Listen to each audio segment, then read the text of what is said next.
c'est pas l'écosystème qui voilà, supporte l'agriculture, c'est l'agriculture qui investit un écosystème local, et donc si les pratiques sont pas très bien alignées avec l'écosystème local, eh bien nous allons retrouver des ruptures quasiment physiologiques de la santé de cet écosystème. Quand je change, je prends du risque.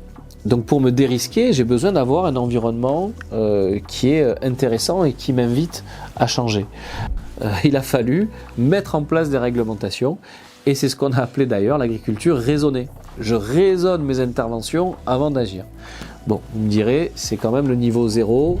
Bonjour à tous, bienvenue pour ce nouveau décryptage. Alors aujourd'hui, on va parler d'un sujet important, notamment parce que des fois ça m'agace quand on vient dans des formules incantatoires dire il faut changer l'agriculture. Évidemment qu'aujourd'hui, la façon dont nous produisons à l'échelle globale est insatisfaisante d'un point de vue des interactions avec la santé de nos écosystèmes. Ceci dit, notre agriculture a quand même un immense avantage, c'est qu'elle arrive à nous nourrir en quantité et souvent en qualité. Donc la question de changer la trajectoire des pratiques agricoles pour avoir enfin une belle synergie, je dirais presque une osmose entre notre agriculture et la santé de nos écosystèmes, qui ne nous a pas attendu pour avoir un mode de fonctionnement particulier. Donc santé des écosystèmes, on doit respecter le fonctionnement de la nature si on veut qu'elle nous rende des services. Donc on a besoin de ça, mais comment on fait pour faire changer la trajectoire d'une ferme? Est-ce que c'est facile? Est-ce que c'est difficile? Et quels sont les facteurs qui rendent cela facile ou difficile? C'est le sujet du jour.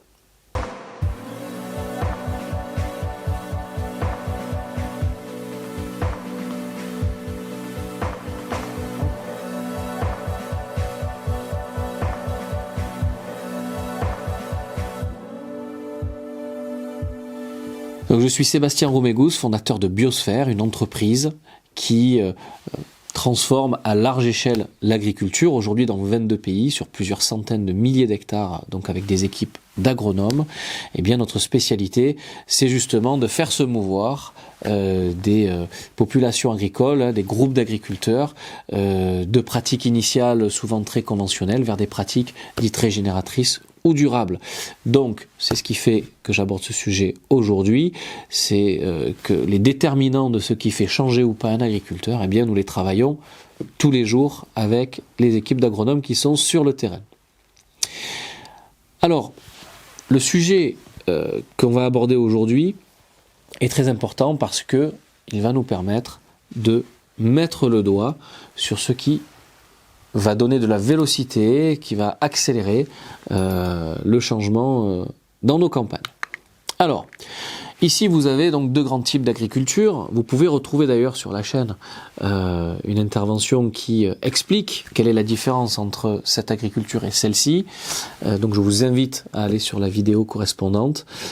Et donc on va se poser la question de pourquoi aujourd'hui nous avons à peu près 90 à 95% des modèles agricoles qui globalement sont assez peu durables, et pourquoi nous avons que 5 à 10% des modèles agricoles qui vont respecter les grandes règles de santé et de fonctionnement, on va dire, d'un écosystème local, puisqu'en fait l'agriculture, elle est au sein d'un écosystème. C'est pas l'écosystème qui voilà, supporte l'agriculture, c'est l'agriculture qui investit un écosystème local, et donc si les pratiques sont pas très bien alignées avec l'écosystème local, eh bien nous allons retrouver des ruptures quasiment physiologiques de la santé de cet écosystème. Le cycle de l'eau va mal se passer, le cycle du vivant va être coupé, donc on va avoir moins de biodiversité et donc moins de fonctions dans cet écosystème local, et donc l'ensemble de la société qui y vit va perdre finalement du confort en quelque sorte. Donc c'est une nécessité finalement de venir gonfler cette agriculture qui est en meilleure synergie avec son environnement. Je le rappelle, c'est une agriculture qui vient augmenter le rendement photosynthétique, c'est-à-dire qu'en gros on va avoir une agriculture, comme on le voit ici, avec beaucoup de couverts végétaux, une diminution du travail de sol, avec un ensemble de paramètres et de pratiques qui vont être moins brutalisantes pour le milieu, mais surtout va promouvoir une biodiversité utile pour l'agriculteur. Voilà. Donc, pourquoi, qui ou quoi vient créer ce changement? Eh bien, en fait, souvent on l'oublie, on parle de pratiques agricoles, on parle de structures d'exploitation, on parle de fermes. Bon, en fait, derrière tout ça, derrière tous ces choix techniques, nous avons un agriculteur. Alors cet agriculteur, il est divers. Un agriculteur au Népal, en Inde, un agriculteur aux États-Unis, au Canada, en France ou en Pologne, ce ne sont pas les mêmes agriculteurs. Un agriculteur au Maroc en face d'une aridité très importante, c'est pas la même chose qu'un agriculteur en Suède qui doit gérer trop d'eau. Ceci dit, derrière chaque ferme, il y a une femme ou un homme qui prend des décisions. Donc déjà, c'est le premier paramètre. La prise de décision d'un agriculteur se fait en fonction de technologies disponibles, en fonction d'interactions avec son environnement, ses techniciens, les autres agriculteurs. Et donc, si on vient se centrer, on va dire en Europe de l'Ouest, on va dire qui nous intéresse nous en France, il y a eu au fil des années des propositions, cet environnement technique, qui sont globalement les conseillers, les chercheurs, etc., qui gravitent autour des exploitations agricoles et puis les industries, industrie des engrais, des machines. Il y a eu des propositions pour venir limiter l'impact négatif de l'agriculture sur l'environnement. Alors, de façon évidente, les premières choses qui ont été proposées aux agriculteurs, et qui aujourd'hui est, je vais dire quand même largement adoptées, à peu près dans tous les pays, c'est ce que l'on va appeler l'optimisation des facteurs de production, c'est-à-dire qu'en gros, on a plusieurs choses qui viennent on va dire impacter négativement l'environnement quand on produit. Ça va être évidemment les produits phytosanitaires qui émettent des polluants, qui peuvent être cancérigènes ou qui peuvent polluer les masses d'eau, etc. Et les engrais, en particulier le phosphore et les nitrates. Donc, l'idée, c'est de venir diminuer à la fois les engrais et à la fois les pesticides. Et donc, l'optimisation et l'efficience consistent à faire quoi ? C'est en gros la juste dose au bon moment. Il faut savoir que si on revient dans les années 50, plutôt 50-60 et surtout 70, et après, a fortiori, entre les années 70 et 90, on a eu des itinéraires techniques pour produire qui étaient assez systématiques. Voilà. Par exemple, si vous voulez produire une pomme, souvent on a entre 15 et 20 applications phytosanitaires, eh bien, elles étaient systématiques. Pour produire un blé, par exemple, il y a 3 fongicides, eh bien on mettait les 3 fongicides de façon systématique parce qu'on savait que derrière ça couvrait tous les problèmes et ça couvrait tous les risques. L'engrais c'est pareil, on mettait toujours, on va dire une dose quasi maximale, à la fois en azote, en phosphore, en potasse, on se posait pas trop de questions, puis en plus c'était pas trop cher à l'époque. Cette stratégie d'optimisation et d'efficience, elle est arrivée dans les années 80, et a fortiori dans les années 90, ça s'est généralisé, où on a visé la réduction par le calcul. Voilà, donc c'est assez simple. Je suis sur ma ferme, est-ce que je dois les traiter ou pas ? Je vais faire une évaluation, par exemple, de mon ravageur ou l'évaluation de ma maladie, et quand je dépasse des seuils, je vais traiter. Quand je veux mettre mon engrais, eh bien, je vais me poser la question, quel est le rendement que je peux faire sur ma parcelle, et je vais mettre de l'engrais en fonction du rendement probable que je veux viser. Alors, ça paraît idiot comme ça, et pour autant, il a fallu mettre en place des réglementations, et c'est ce qu'on a appelé d'ailleurs l'agriculture raisonnée. Je raisonne mes interventions avant d'agir. Bon, vous me direz, c'est quand même le niveau zéro de l'écologie, entre guillemets, c'est de dire... Et d'ailleurs, c'est même une des notions économiques. C'est pas que de l'écologie, c'est de l'écologie et de l'économie. À quoi ça sert de mettre trop d'engrais ou trop de produits phytosanitaires ? Même pour moi, agriculteur, ça me fait des charges excessives. Voilà. Donc ça, ce sont des notions très importantes. L'optimisation, qui aujourd'hui est généralisée, en particulier en France, c'est très fort.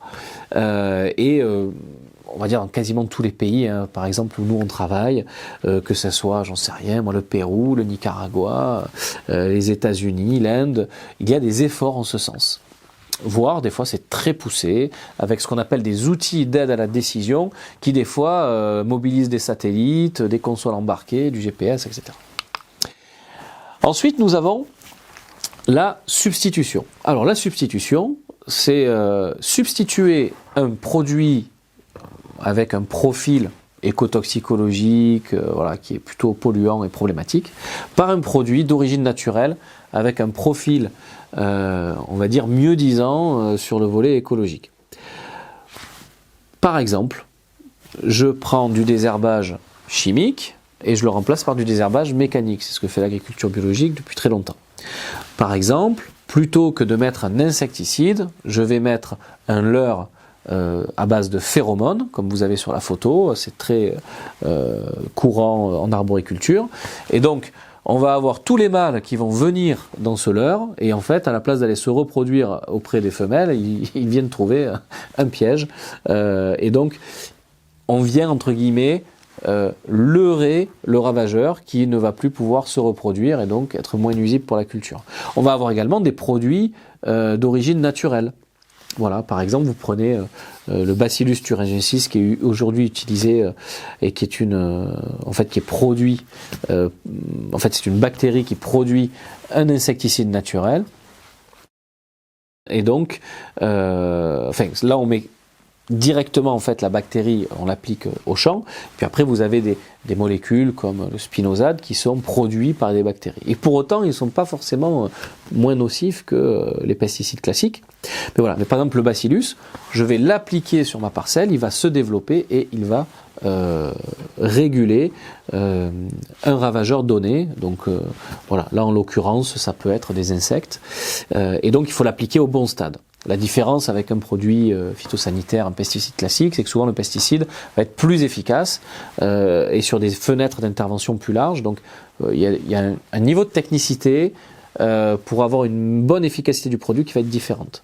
Voilà, par exemple, dans le cas du bacillus, il peut être photosensible, donc si vous mettez ça à midi, en plein cagnard, ça va être moins efficace que de faire ça le matin tôt ou en soirée. Voilà, donc ce sont ce type de choses qui sont importantes et sur lesquelles, vous voyez, l'adoption peut être facile, mais en même temps poser des questions. Un agriculteur qui a toujours utilisé un pesticide va se dire, mais attends, si j'utilise ça, ça va être moins efficace, ça change ma manière de faire, est-ce que j'en ai envie, pas envie, est-ce que je prends des risques? Et donc, vous voyez que déjà, là, dans le décisionnel et la capacité à changer, il va falloir un peu convaincre, il va falloir former, et il va falloir prouver. Ou alors, on peut avoir, comme en arboriculture, ces techniques-là qui sont utilisées depuis assez longtemps. On appelait ça la protection biologique intégrée. Et en France, vous avez par exemple le verger éco-responsable en poire et en pomme qui, on va dire, favorise ces pratiques-là. C'est un label.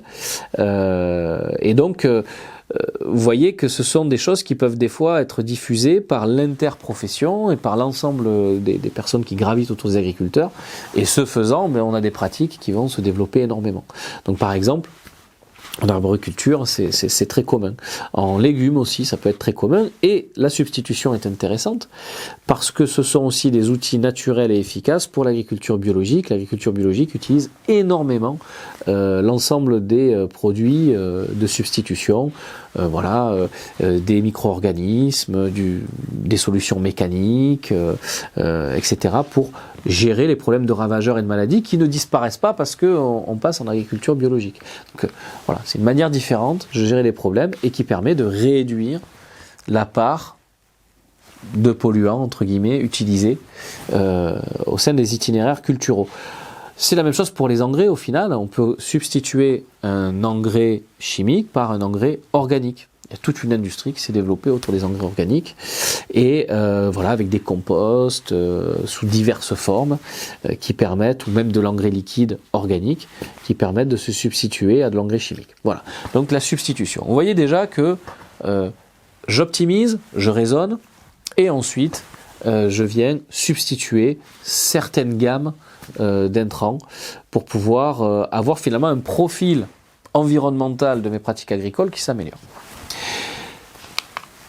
Il y a une stratégie qui vient se mettre quasiment en rupture, parce que vous voyez bien que quand j'optimise ou je substitue, j'ai pas vraiment changé stratégiquement la façon de produire.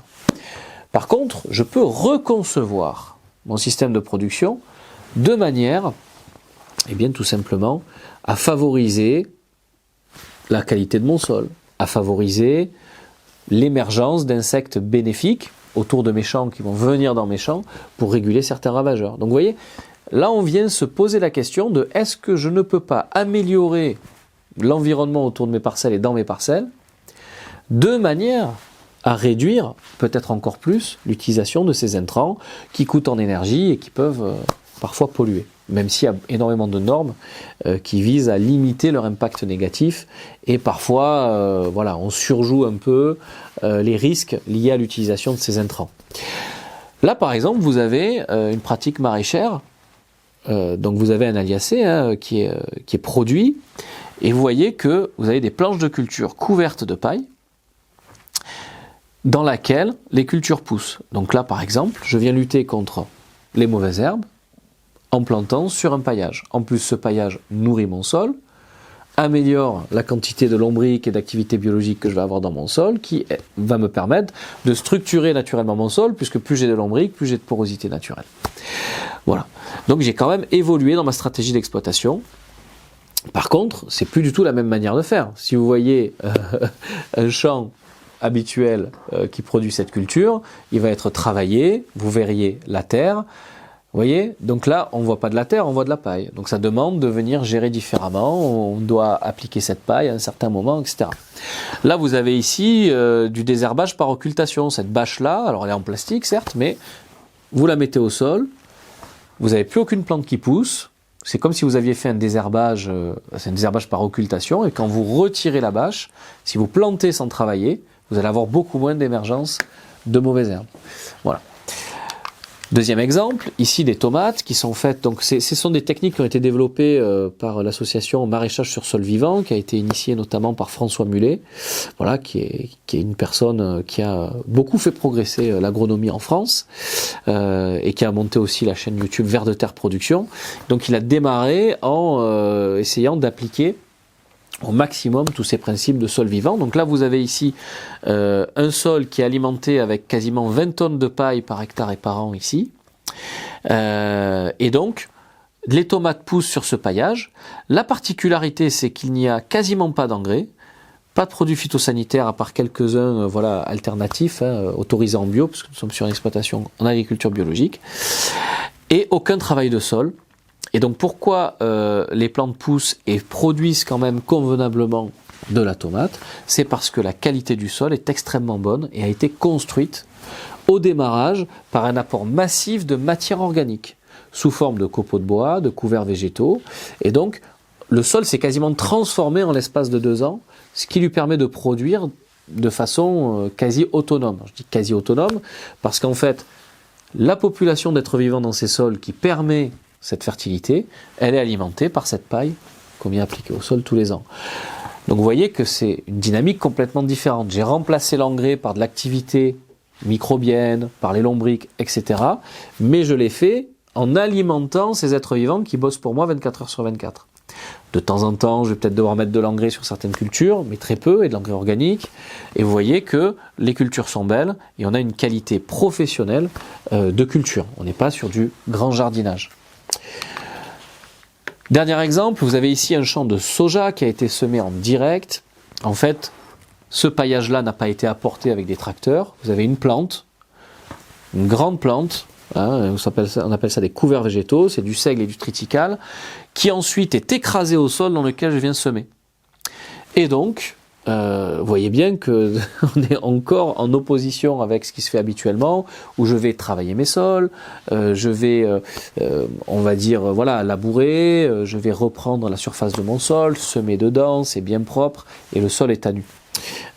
Ici, je fais une plante, je la couche au sol, je la tue, je plante un soja, qui est finalement la même culture que j'aurais fait autrement, sauf que ce soja, il pousse dans des conditions paillées. Et ce paillage nourrit l'activité biologique qui, elle, permet d'améliorer la qualité du sol pour mon soja. Alors là, dans ce cas-là, ça ne veut pas dire qu'on ne va pas fertiliser, puisqu'on va chercher un rendement très élevé. Donc il y aura de l'engrais chimique sur cette parcelle, mais il y en aura moins que sur une parcelle classique. Ici, on est sur une légumineuse, le soja, il n'a pas besoin d'azote, il aura besoin de quelques petites autres choses. Mais globalement, on est sur un champ qui va être protégé 100% du temps construit. Et d'ailleurs, la qualité du sol, lorsqu'on fait ces pratiques-là, est bien meilleure. Voilà. Donc en fait, vous voyez, plus on progresse dans ces différentes stratégies, optimisation, substitution, reconception, et bien plus on va aller vers une synergie de l'agriculture avec son environnement. Ici un exemple que j'ai déjà présenté sur cette chaîne mais qui est important, une parcelle où les pratiques agricoles n'ont pas été reconçues, c'est-à-dire qu'on peut très bien faire de l'optimisation et de la substitution et avoir ce rendu au champ, parce qu'en fait on a une combinaison, travail de sol, méthode d'implantation, interculture qui ne sont pas cohérentes. Je reconçois mon système et je fais toujours du blé, mais là le sol va s'améliorer en qualité d'année en année, il est protégé, il n'y a pas d'érosion, etc. Donc en fait la reconception c'est presque retrouver de la souveraineté sur son capital sol, dans ses parcelles, retrouver la capacité d'autorégulation de ce qu'on appelle dans le jargon l'agro-écosystème, c'est-à-dire l'écosystème dans lequel je cultive. Voilà. Donc, pour pouvoir aboutir à ça, je dois reconcevoir. Et la reconception est indispensable. Je peux faire de la substitution et de l'optimisation en ayant ce rendu au champ. Vous voyez bien, c'est une grande différence.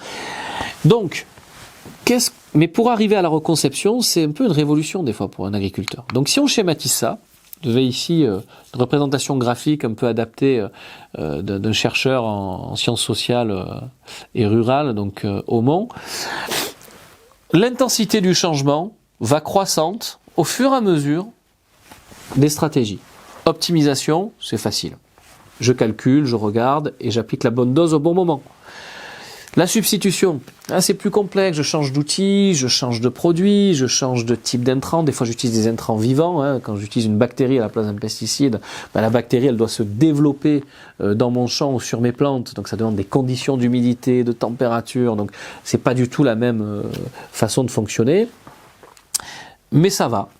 Je remplace un produit par un autre, c'est pas non plus une révolution. Par contre, la reconception, là je change tout. Et donc dans la reconception, on va retrouver tout un tas de concepts. L'agriculture biologique, du vivant, de conservation, l'agriculture régénératrice. Sur les stratégies d'optimisation, vous en avez beaucoup entendu parler, l'agriculture dite raisonnée. Pendant longtemps, ça a été valorisé comme étant une agriculture durable. Mais on voit bien que le raisonnement simple n'amène pas la meilleure synergie de l'agriculture avec son écosystème local. La substitution, l'agriculture intégrée, alors on en a un peu moins entendu parler au niveau du grand public, mais par contre l'agriculture intégrée est très développée dans les productions arboricoles, donc tout ce qui va être fruits. Voilà. Et la reconception, la rupture, qui est très important. Alors d'habitude, le cheminement d'un agriculteur, c'est je fais de l'optimisation, puis je fais de la substitution, et puis parce que j'ai fait les bonnes rencontres, j'ai un conseiller agricole qui est formé, je vais reconcevoir mon système pour que j'aboutisse sur un sol fertile, pour que j'ai un meilleur niveau de service de mon sol ou de mon paysage pour mes cultures. On peut aller plus vite aussi, on peut passer de l'optimisation directement à la reconception. Voilà, par exemple, quelqu'un qui se convertirait à l'agriculture biologique, il est obligé de reconcevoir son système à un moment donné. D'ailleurs, beaucoup d'échecs en agriculture biologique sont des agriculteurs conventionnels qui, par opportunité économique, ont fait de l'agriculture biologique sans forcément mettre en place toutes les pratiques de bonne gestion de l'humus du sol, etc. Et donc, forcément, on n'a pas la bonne logique pour pouvoir produire avec des facteurs de production 100% naturel. Voilà, donc vous avez quelques labels ici, donc le Global Gap qui est en fait quelque chose de très courant, souvent tous les fruits et légumes que vous consommez, il y a un label derrière qui n'est jamais proposé aux consommateurs, mais pour autant les centrales d'achat des supermarchés demandent très souvent ou quasi systématiquement au moins ce label-là, cette certification. Après vous avez le label rouge qui est mieux connu, ou la haute valeur environnementale qui sont de la substitution et de l'optimisation. L'agriculture biologique est typiquement de la reconception. Voilà, je suis obligé de changer complètement mes axes stratégiques en tant qu'agriculteur. Alors vous voyez que derrière toutes ces stratégies, il y a du changement. Alors, qu'est-ce qui fait qu'un agriculteur va rester pareil ? Voilà, il y a le poids des habitudes, voire des fois des habitudes héréditées, voilà, héritées du père. ou du grand-père. On va avoir ce qu'on appelle le système socio-technique. Si j'ai un technicien qui me décourage, plus une coopérative qui veut pas trop aller dans ce sens-là, plus des voisins qui ne le font pas, ça commence à accumuler les facteurs sociaux. Et puis technique. J'ai pas mon concessionnaire qui peut, je sais pas, me fournir un outil de travail du sol superficiel ou un outil de semi-direct. Voilà. C'est de moins en moins le cas aujourd'hui puisque ces pratiques de reconception sont mieux connues. Il y a 5 ans de ça, c'était beaucoup moins connu. Il y a 10 ans, c'était presque vu comme quelque chose à ne pas faire. Mais ceci dit, cet environnement socio-technique est très important et c'est un facteur déterminant dans le changement. Vous allez avoir également après toute cette norme sécurisante en fait. Je sais que pour faire X tonnes de blé, j'ai 7 itinéraires techniques à déployer. Si je m'en écarte de cette norme et que j'échoue, entre guillemets, ça sera ma faute. Si j'échoue en suivant le protocole que tout le monde fait, bon, ça sera la faute de je ne sais quoi, du climat ou de voilà. Donc, vous voyez, c'est difficile de changer pour un certain nombre de raisons. Alors, quand je change, je prends du risque. Donc, pour me dérisquer, j'ai besoin d'avoir un environnement qui est intéressant et qui m'invite à changer. Je dois changer peut-être mon matériel, je dois changer peut-être mes différents intrants, je dois changer d'engrais, je dois changer de modalité d'application de cet engrais.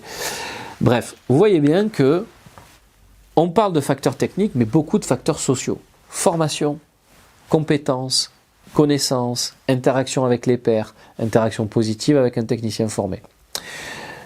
C'est pour ça qu'au final, quand je veux amener l'agriculteur vers du nouveau, et du nouveau positif pour lui et pour la planète, je dois prendre en compte que une minorité de facteurs de changement seront techniques et une majorité seront sociaux.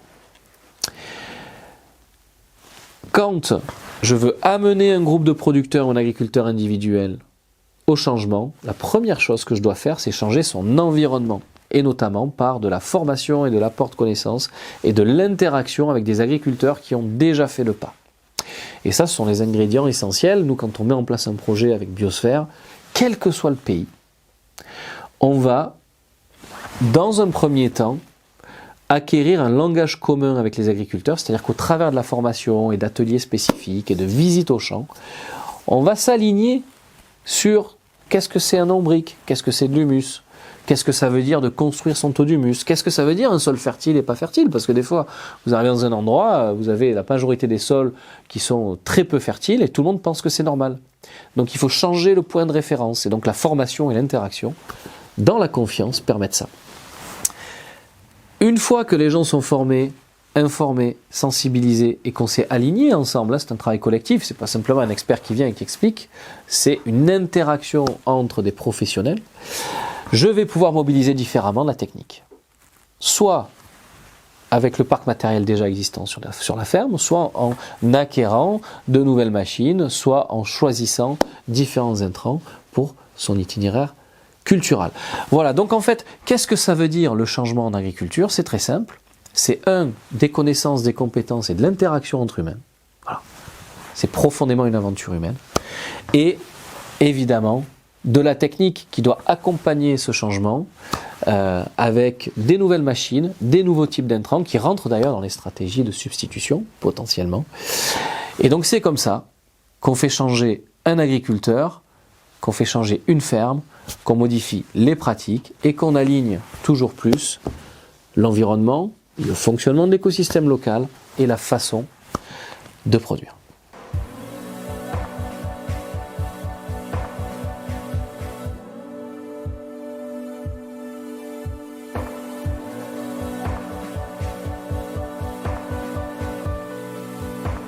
Voilà, j'espère que cet épisode vous a plu, que ce décryptage vous a permis de comprendre pourquoi c'est pas si simple de changer. Il y a des freins, notamment sociaux, des pressions diverses et variées, des difficultés d'accès à des nouvelles machines ou des nouveaux facteurs de production. Donc ça ne se fait pas tout seul. Ce changement, il prend entre 5 et 7 ans, voire 10 ans sur certaines fermes. Donc on ne doit pas sous-estimer ce que cela veut dire pour l'agriculteur, notamment en termes de prise de risque. Alors, parfois, il y a une loupe grossissante sur les risques à changer pour l'agriculteur. Donc c'est là où le formateur, l'agronome, le technicien doit venir sécuriser le changement, argumenter et montrer et prouver. C'est là où le dialogue entre pairs est important. Si je rencontre un agriculteur qui a déjà fait le changement, eh bien, je vais pouvoir me projeter, je vais pouvoir, par analogie, me dire que c'est possible. Mais vous voyez bien qu'on est dans l'ingénierie sociale, presque plus que l'ingénierie agronomique ou la technique pure. Le changement est une aventure profondément humaine, et donc c'est par et pour les humains que ce changement doit advenir. Si vous aimez ce contenu et si vous aimez cette chaîne, abonnez-vous. Comme d'habitude, 80 à 90% des gens qui écoutent ne sont pas abonnés. Si vous voulez supporter cette initiative qui est 100% gratuite pour vous, eh bien je vous invite à vous abonner à cette chaîne, à en parler autour de vous. Je suis ici pour donner accès au plus grand nombre à de l'information de qualité, nuancée, sur l'agriculture, l'écologie, l'agroécologie, qui sont des sciences et des techniques et non pas de la politique. Merci, à bientôt.